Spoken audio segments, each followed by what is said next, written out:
There is currently no vaccine to prevent coronavirus disease 2019. Therefore, taking the necessary precautionary measures is critical. Shamala Pullen tells us more in this evening's health report.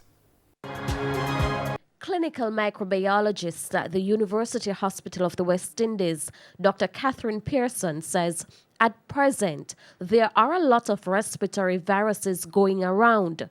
However, that does not necessarily mean you have COVID-19. But taking the necessary precautionary measures is critical. Dr. Pearson says while Jamaicans practice good personal hygiene, there are a lot of important information they need to know. One such is using the right hand sanitizer.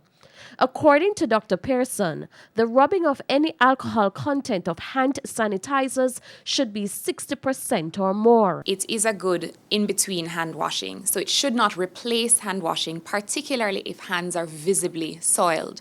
But if, for example, you're on the road and there's no sink immediately available, yes, you can do hand rub.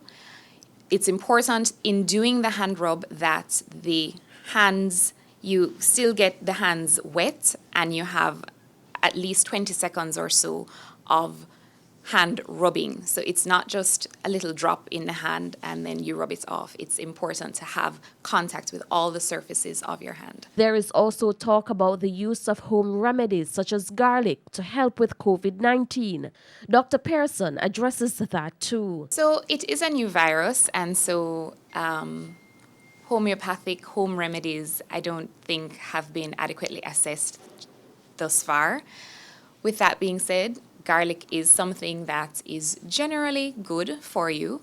I can't say that it will definitively treat coronavirus, but it's not something that I would say, I don't think that it would be fair to say garlic is the end-all and be-all of coronavirus. And remember to cover cough or sneeze. And if you're sick, stay home. With your health report, I'm Shamala Pullen wishing you good health.